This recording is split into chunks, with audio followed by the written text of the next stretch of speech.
कांग्रेस की general secretary Priyanka Gandhi ने राष्ट्रीय लोकदल के लीडर जयंत चौधरी पर हाथरस में पुलिस लाठीचार्ज की मजम्मत की। प्रियंका गांधी ने योगी हुकूमत से सवाल में कहा कि अपोजिशन लीडरों पर इस तरह का तशद्दुद। प्रियंका ने कहा कि इस तरह की कार्रवाई यूपी हुकूमत के गुरूर को जाहिर करता है।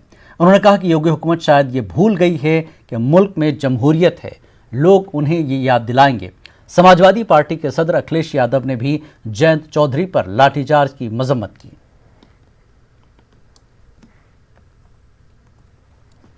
भीम आर्मी के चीफ चंद्रशेखर आजाद ने हाथरस जाकर मुतासर खानदान से मुलाकात की। चंद्रशेखर आजाद ने दुखी खानदान के साथ उनका दर्द बांटा और इंसाफ की लड़ाई में उनका साथ देने का यकीन दिलाया। मुतासर खानदान से मुलाकात के बाद भीम आर्मी के चीफ ने कहा कि मुतासर खानदान की हिफाजत ज़रूरी है, वो गांव में नहीं रहना चाहते।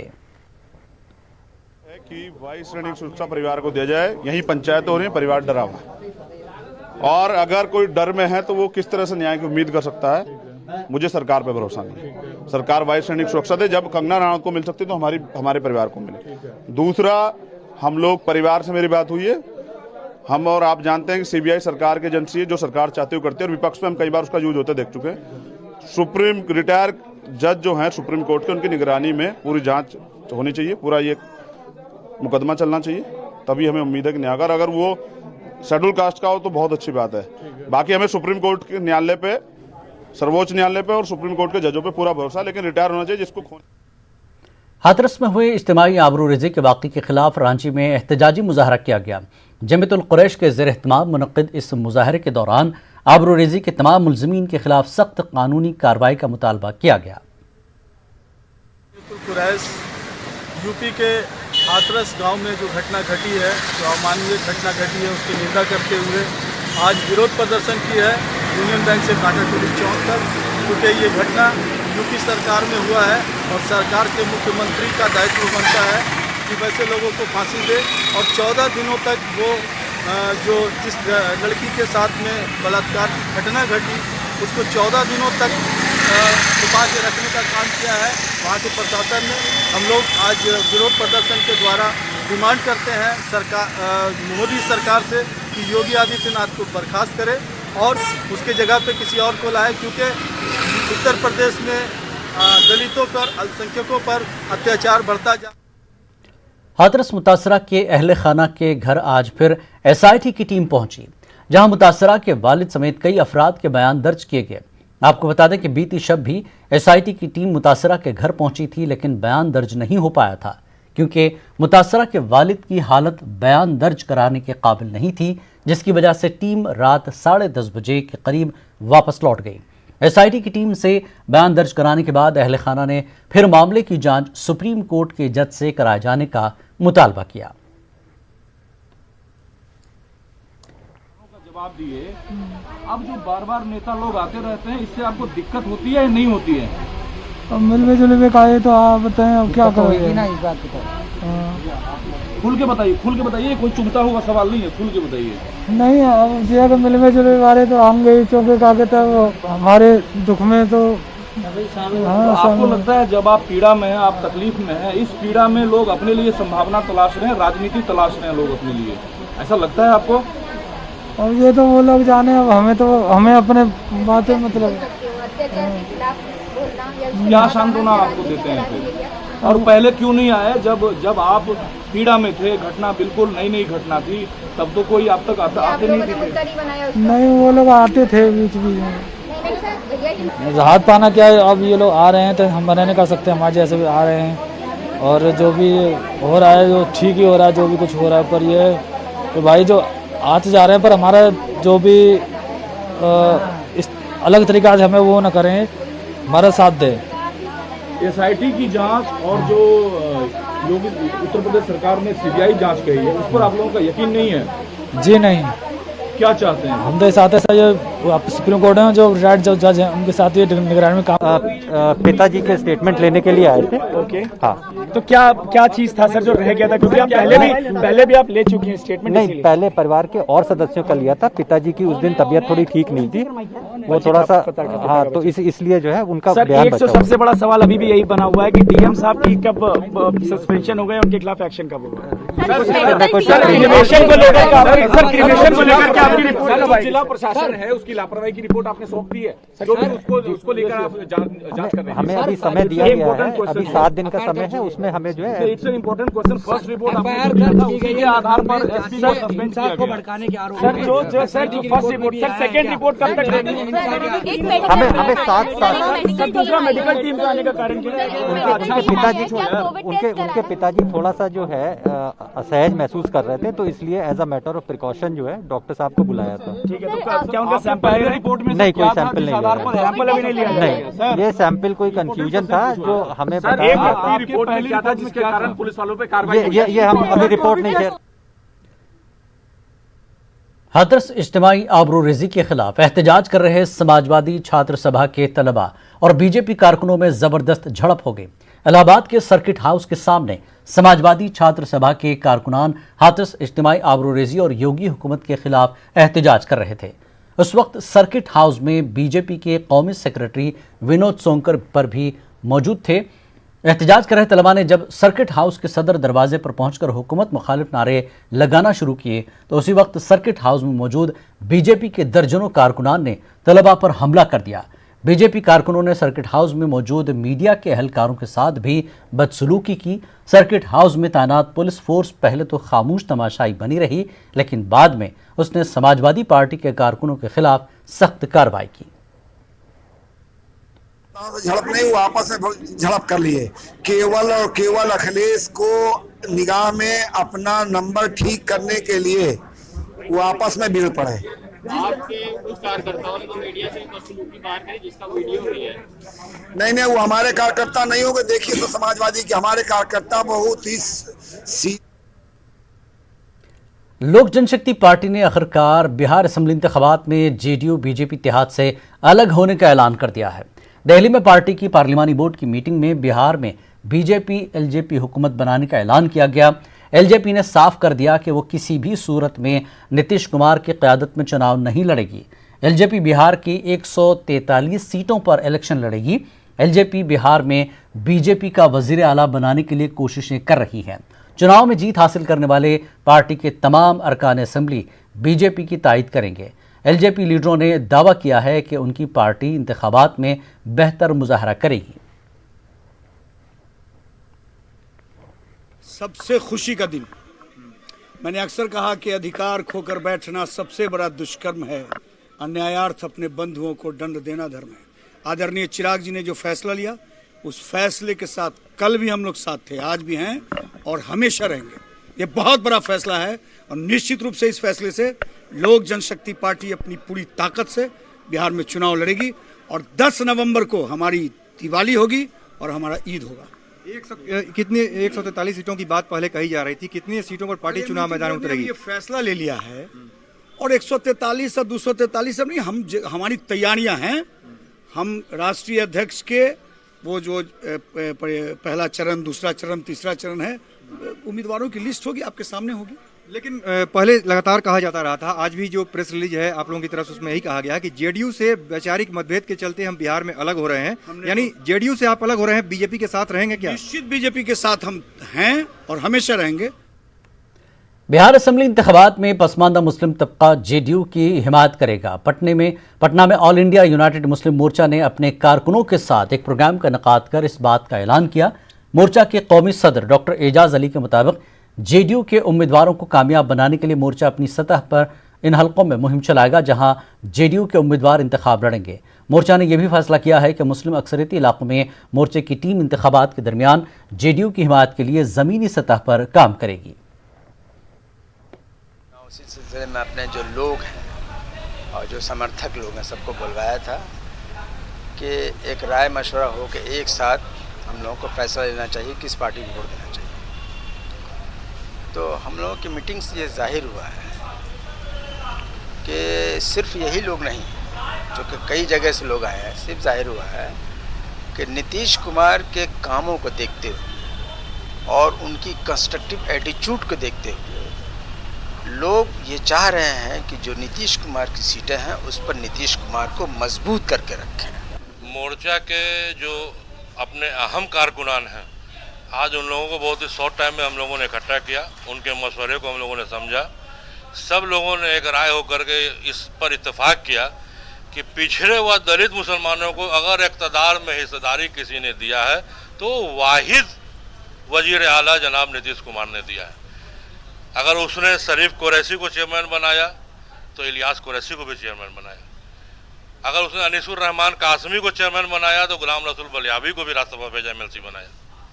अगर उसने गुलाम गौस को एमएलसी बनाया तो कहकशा परवीन डॉक्टर एजाज अली अनवर को भी राज्यसभा भेजा। बहुत सारे बोर्ड और निगम में बहुत सारे मंसूरी, यहाँ तक उस्मान हलाल खोरासन पिछड़ा आयोग का मेंबर बनाएगा। सब जगह बिहार के 17% मुस्लिम वोटों पर तमाम सियासी पार्टियों की नजर है, लेकिन किस पार्टी पर मुसलमानों का भरोसा है ये अभी तक खुलकर सामने नहीं आया।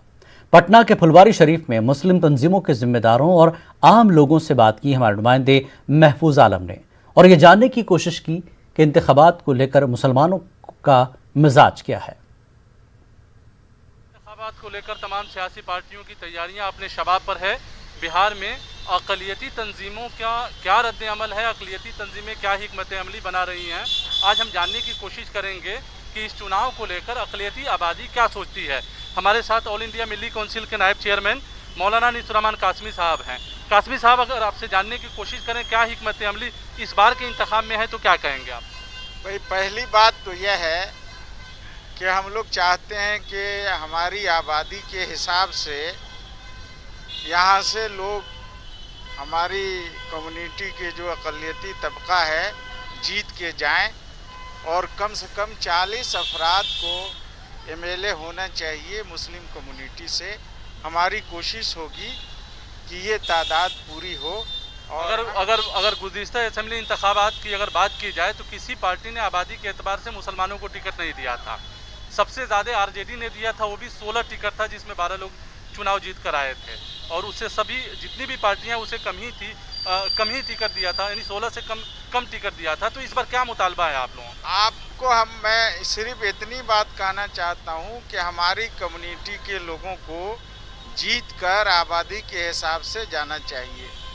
जो पार्टी भी मुसलमानों को टिकट देती है, हमारी कोशिश होगी कि लोग उनको, चूँकि हमारी आबादी की तादाद जो है वहाँ कम है, तो वो लोग जीत के जाएं। ये बुनियादी मांग रहेगा कि आबादी के तनासुब से टिकट मिले ताकि वो जीत कर जाएं। मसले क्या रहेंगे, बुनियादी सवाल क्या रहेगा इस बार के इंतखाब में, जो लोगों को आप लोग अपील करेंगे?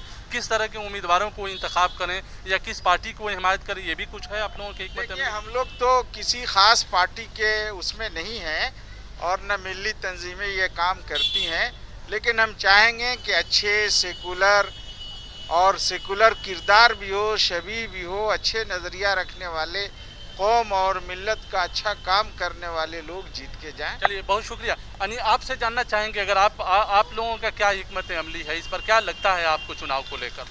मुल्क में जो जमहूरियत बहाल हुई थी 47 में, जो बाबाए कौम का यौम पैदाइश पे जिस बाबाए कौम ने हमें मुल्क में जमहूरियत, सेकुलरिज्म एक आइन दिया था, वो सेकुलर वोट जो है 30 या 32% बीजेपी को मिलता है तो बीजेपी मुल्क में कामयाब हो जाती है। बाकी करीब 65 से 70% वोट जो भी बाबाए कौम, महात्मा गांधी को मानने वाली कौम है, जो सेकुलर। बिहार में क्या रहेगा ये बताइए, बिहार में क्या? बिहार में जो होगा वो जो सेकुलर वोट है, जो बीजेपी के खिलाफ है, उनको हम मुत्तहिद करने की कोशिश करेंगे। कई तरह की राय है, आप लोग नौजवान हैं, आप क्या सोचते हैं इस बार के चुनाव में क्या होगा, क्या आप लोग सोच रहे हैं? इस बार के चुनाव में इंशाल्लाह ज़्यादा से ज़्यादा कोशिश करेंगे कि सेकुलर वोट को एक जगह। मसले क्या रहेंगे? मसले वही रोजी रोटी का मसला है, तालीम और एजुकेशन का मसला और हेल्थ का मसला है। तालीम का मुद्दा है, करप्शन का मुद्दा है, उर्दू का मसला है। इस वक्त जो मौजूदा स्कूलों में उर्दू थी उसको इस सरकार ने जो है अपने ऑर्डर से जो है सेकेंडरी कर दिया है। हम चाहेंगे कि उर्दू का ही मुद्दा हो और अमन व अमान का मुद्दा हो, तालीम सेहत का मुद्दा हो, इसी पे इलेक्शन लड़ा जाए। चलिए, बहुत शुक्रिया न्यूज़ 18 से बात करने का। आप बोलना चाहेंगे? तो आपने देखा कि बिहार असेंबली इंतखाबात को लेकर कई सारे सवाल लोगों के रहेंगे और आम तौर पर ये निकल कर सामने आ रहा है कि लोग जो है बुनियादी इशू को लेकर जो है आगे बढ़ेंगे। अक़लियती तबका भी अपने बुनियादी मसले को देख रहा है। मुख्तलिफ इलाकों के अलग अलग अपने मसले हैं और उसी बुनियादी मसले पर उम्मीदवारों को इंतखाब करने की बात हो रही है। कैमरामैन दीपक कुमार के साथ महफूज आलम, न्यूज़ 18 पटना। झारखंड के वजीर अक़लियती फलाह बहबूद हाजी हुसैन अंसारी को आज उनके आबाई मकाम मधुपुरा के पिपरा में पुरनम आँखों से सरकारी एजाज़ के साथ सुपुर्द खाक कर दिया गया। इस मौके पर जवानों के जरिए सलामी दी गई। तदफीन में कसीर तादाद में लोग शरीक हुए। रियासत के वज़ीर आला हेमंत सोरेन, वज़ीर सेहत बन्ना गुप्ता, वज़ीर ज़राअत बादल पत्रलेख ने हाजी हुसैन अंसारी के गाँव पिपरा पहुँचकर उनका आखिरी दीदार किया। इसके अलावा जेएमएम और कांग्रेस समेत मुख्तलिफ सियासी व समाजी तंजीमों से जुड़े लोगों ने भी हाजी हुसैन अंसारी का आखिरी दीदार किया। वाज़ेह के वज़ीर हाजी हुसैन अंसारी का कल रांची के मैदान अस्पताल में इलाज के दौरान इंतकाल हो गया था। उनके इंतकाल से पूरी रियासत में गम का माहौल है।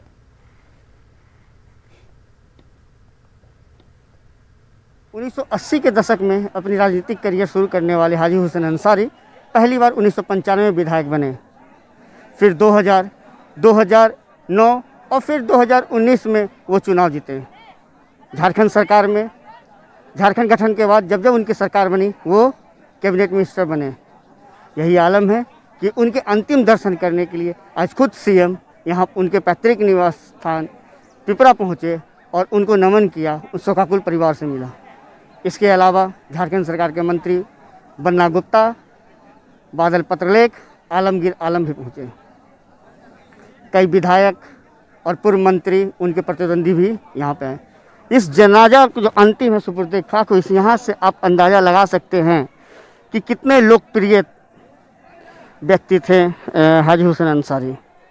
हाजी हुसैन अंसारी के व्यक्तित्व, प्रभाव, सरल, सुगम मिलनसार होने का है कि वो यही दौलत कमाए हैं, यही दौलत कमाए हैं। कहा भी जाता है कि आप लाख दौलत कमा लीजिए, लेकिन जनाजा में जितनी मिट्टी, जितनी कंधा दिया जाता है, वही आपकी असली पूंजी है।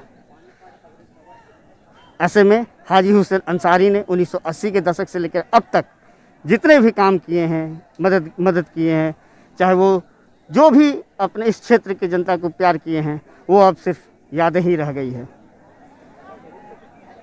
अब उनके अधूरे काम को पूरा करने की आवश्यकता है। ऋतुराज सिन्हा, न्यूज़ 18 देवघर। साबिक रुकन पार्लियामेंट अतीक अहमद के बाद अब इलाहाबाद के साबिक ब्लॉक प्रमुख दिलीप मिश्रा पर भी योगी हुकूमत का शिकंजा कसने लगा है। मकामी इंतजामिया की तरफ से नैनी हाईवे पर वाक़ दिलीप मिश्रा के फार्म हाउस को मुनहदम करने की कार्रवाई शुरू कर दी गई है। ज़मीन दोस्त किए गए फार्म हाउस की कीमत 7 करोड़ से ज़्यादा की बताई जा रही है। दिलीप मिश्रा का ताल्लुक समाजवादी पार्टी से रहा है। दिलीप मिश्रा रियासती वजीर नंदगोपाल नंदी पर कातिलाना हमला करवाने समेत कई संगीन इल्ज़ामात के तहत इन दिनों जेल में बंद हैं। दिलीप मिश्रा के अहल खाना ने योगी हुकूमत पर इंतकामी कार्रवाई का इल्ज़ाम लगाया है, जबकि मकामी इंतज़ामिया का कहना है कि दिलीप मिश्रा ने ये फार्म हाउस नक्शा पास कराए बगैर ही तामीर करवाया था। इसी बुनियाद पर उनके खिलाफ ये कार्रवाई की जा रही है।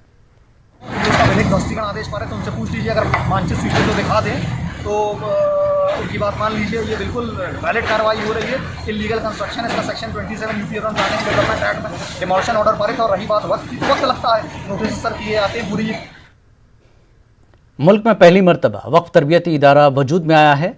जी हाँ, कर्नाटक हुकूमत के तहत बेंगलुरु में वक्फ ट्रेनिंग इंस्टीट्यूट कायम किया गया है। इस इंस्टीट्यूट के ज़रिए वक्फ बोर्ड के मुलाजमीन, वक्फ कमेटियों के अरकान, मसाजिद, दरगाह, कब्रिस्तान, ईदगाह कमेटियों के ओहदेदार, यहाँ तक कि आम लोगों को भी वक्फ उमूर के सिलसिले में तरबियत फराहम की जाएगी। हुकूमत ने बाकायदा हुक्मनामा जारी करते हुए सीनियर अफसर अशरफुल हसन को वक्फ ट्रेनिंग इंस्टीट्यूट का डायरेक्टर मुकर्रर किया है। बेंगलुरु के निजी होटल में इस इंस्टीट्यूट का पहला 2 रोज़ा वर्कशॉप मुनक्किद हुआ। नए डायरेक्टर अशरफुल हसन ने कहा कि ये इदारा आने वाले दिनों में वक्फ अमलाक की हिफाजत और तरक्की के लिए वक्फ वॉरियर्स तैयार करेगा। इनके डेली रूटीन वर्क एडमिनिस्ट्रेशन हो या डेवलपमेंट हो, इसके लिए जो अहबाब इसमें काम करते हैं, शायद वो गवर्नमेंट सर्वेंट्स हो या वक्फ कमेटी के मेंबरान हो या मुतवल्लिया हो, इनको सब एक तरह के जो करना है या कुछ करने के इनके पास इंफॉर्मेशन है नहीं। तो ये सिलसिले में हुकूमत ने पहली बार एक वफ़ ट्रेनिंग इंस्टीट्यूट करके क़ायम किया एक 15-20 दिन पहले।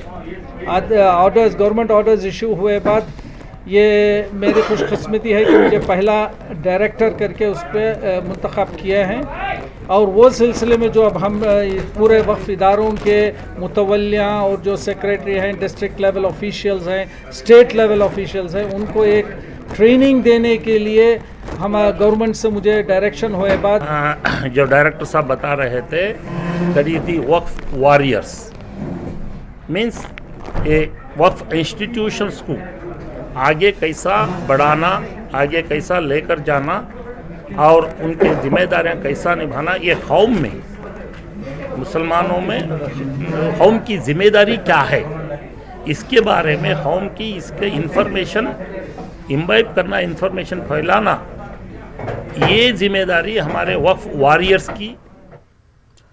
ख्वाजा गरीब नवाज रहमतुल्लाह अलैह के दरबार में ज़ायरीन की आमद का सिलसिला जारी है। कोरोना वबा की वजह से दरगाह के अंदर एहतियाती तदाबीर पर जोर दिया जा रहा है। इसी ताल्लुक से आज दरगाह की इंतज़ामी कमेटी की मीटिंग हुई। मीटिंग में दरगाह की तौसी पर तबादला ख्याल किया गया। मीटिंग से कबल कमेटी के अरकान ने ख्वाजा गरीब नवाज की दरगाह का जायज़ा लिया।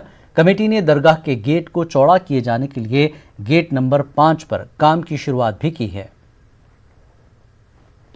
अल्लाह का शुक्र है कि दरगाह जो 6 महीने करीब बंद थी वो ओपन हो गई थी 7 सितंबर से, और तमाम इंतजामात जो भारत सरकार की और राजस्थान सरकार की जो गाइडलाइन है उसके अकॉर्डिंग सब नियम के साथ यहाँ पे जायरीन आ रहे हैं। हम लोग दरगाह कमेटी, तमाम खुदाम हजरात, अंजुमन, सब लोग पूरा सहयोग कर रहे हैं, और हम सब का मकसद ये है कि जो जायरीन, जो अकीदतमंद यहाँ पे आते हैं वो सात खैरियत से आएँ और सात खैरियत से वापस जाएँ, अपना आप को महफूज और हिफाजत से रखें, अपना जो है हमेशा मास्क लगा के रखें, सोशल डिस्टेंसिंग की पालना करें। उसके अलावा हमने जो 6 महीने जब दरगाह बंद रही तो क्योंकि हमारा स्कूल चलता है, हमारे इतने सारे एम्प्लॉइज़ है, तो उनके अखराजात जो थे वो किस तरीके से पूरे किया जाए, तो किस तरीके से दरगाह की इनकम बढ़ाई जाए, उस पर हम लोग काम कर रहे हैं। डेवलपमेंट के काफ़ी सारे काम अभी दरगाह कमेटी लगातार। कोरोना के खतरात और हुकूमत के अहकामात की वजह से जमशेदपुर में कायद अहल सुन्नत हज़रत अरशदुल क़ादरी के 19वें सालाना उर्स में अक़ीदतमंदों की भीड़ देखने को नहीं मिली। कोरोना की वजह से इस बार 2 रोज़ा नातिया मुशायरा भी वेबिनार के ज़रिए मुनक़्क़िद हुआ। उर्स के मौके पर मुस्लिम फ्रंट के सदर हिदायतुल्लाह खान और इदारा शरिया बिहार के मुहतमिम ग़ुलाम रसूल बलियावी के अलावा चंद मखसूस लोगों ने ही दरगाह पर चादरपोशी की। हर साल यहाँ उर्स के मौके पर रईसुल कलम हज़रत अल्लामा अरशदुल क़ादरी रहमतुल्लाह रिज़वान की उर्स बड़े धूमधाम से मनाई जाती थी, लेकिन कोविड-19 को देखते हुए इस बार उर्स का बाकायदा जो प्रोग्राम था उसको पोस्टपोन किया गया और बहुत कम तादाद में लोगों ने चादरपोशी की, और जो नात मुशायरे का भी प्रोग्राम हुआ वो ऑनलाइन हुआ, वर्चुअल हुआ। ये दुख है कि जो हर साल आज के दिन जमशेदपुर में कई राज्यों के लोगों से मुलाकात हो जाती थी, कोरोना वायरस की वजह से इस साल थोड़ी मायूसी है, वीरानी है, लेकिन सब लोग दुआ कर रहे हैं जो जहां हैं वहीं से कि इस कोरोना वायरस की बीमारी से, लानत से हमारे देश को और पूरी दुनिया के इंसानों को अल्लाह ताला जल्द से जल्द। मुल्क भर में किसानों का ज़रई क़वानीन के खिलाफ एहतजाज जारी है। ख़ास तौर पर हरियाणा और पंजाब में किसानों ने मोर्चा खोल रखा है। इसी सिलसिले में पंजाब के मोगा में कांग्रेस लीडर राहुल गांधी ने किसानों की रैली से खिताब करते हुए कहा कि जिस दिन इक़्तिदार में आएंगे तीनों ज़रई कानून कूड़ेदान में फेंक देंगे।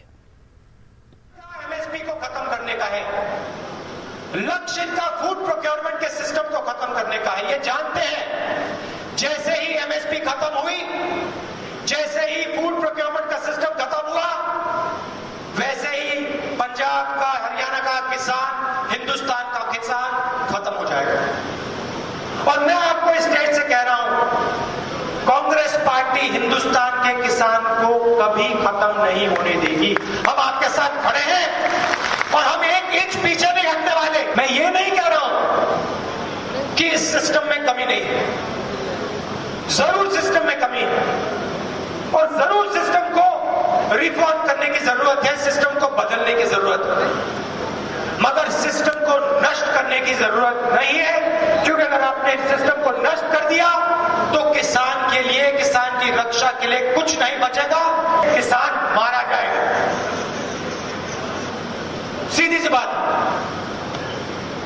मैं स्टेट से पंजाब के किसानों को पूरा का पूरा समर्थन देना चाहता हूं।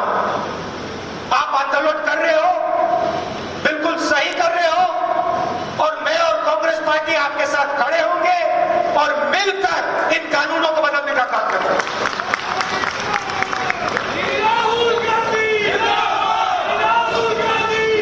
और मैं आपको गारंटी दे रहा हूं कि जिस दिन कांग्रेस पार्टी की सरकार आएगी उस दिन हम इन तीन काले कानूनों को रद्द करके, खत्म करके वेस्ट पेपर बास्केट में फेंक देंगे। खास बात इंडिया में फिलहाल इतना ही। मजीद ताज़ा खबरों के लिए आप लॉग इन कर सकते हैं हमारी वेबसाइट news18urdu.com पर। आदाब।